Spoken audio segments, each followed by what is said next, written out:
আমার পিতা বিভূতিভূষণ। তারাদাস বন্দ্যোপাধ্যায়।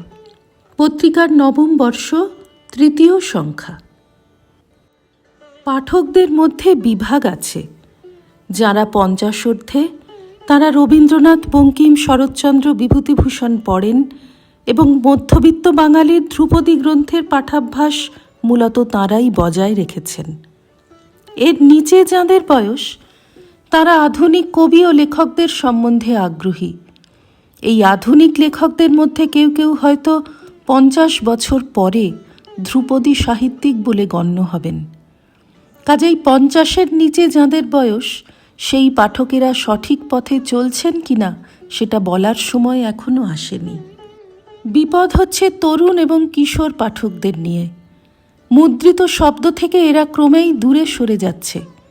শ্রুতি, দৃশ্য, প্রমোদ মাধ্যমের প্রাবল্য এবং তরল জীবনযাপন এই বয়সের ছেলে মেয়েদের পড়ার অভ্যাস থেকে সরিয়ে নিচ্ছে। আমার বাবার জন্মশতবর্ষ উপলক্ষে অনেক জায়গায় প্রশ্নোত্তর মঞ্চ পরিচালনা করেছি।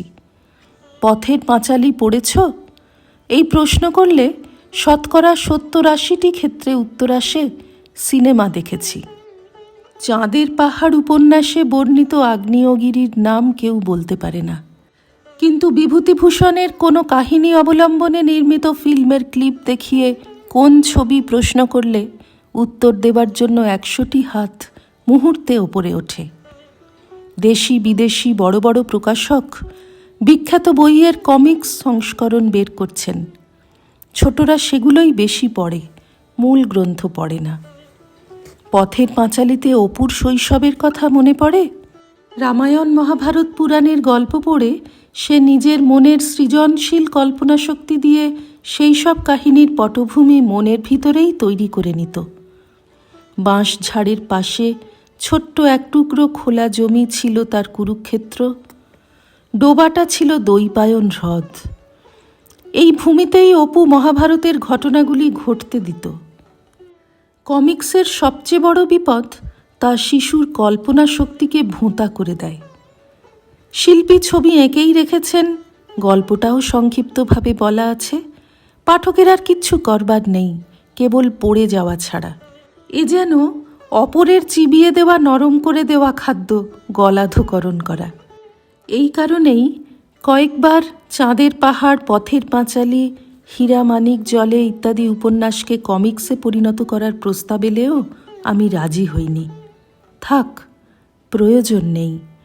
পাঠক নিজের কল্পনা শক্তির প্রয়োগে তৈরি করে নিক নিশ্চিন্দিপুরের গ্রাম্য প্রকৃতি, তৈরি করে নিক অপু, দুর্গা, ইন্দির ঠাকুরুনের চেহারা, উগান্ডার দিশাহীন প্রান্তরে দাঁড়িয়ে থাকা বিচিত্র দর্শন বাওয়াব গাছ, দুর্ধর্ষ পর্তুগিজ অভিযাত্রী আলভারেজের রোদে পোড়া তামাটে মুখ। রেডিমেড মাল হাতে তুলে দিয়ে তাদের ধ্রুপদী গ্রন্থ পাঠের আনন্দকে আমি বিঘ্নিত করতে চাই না।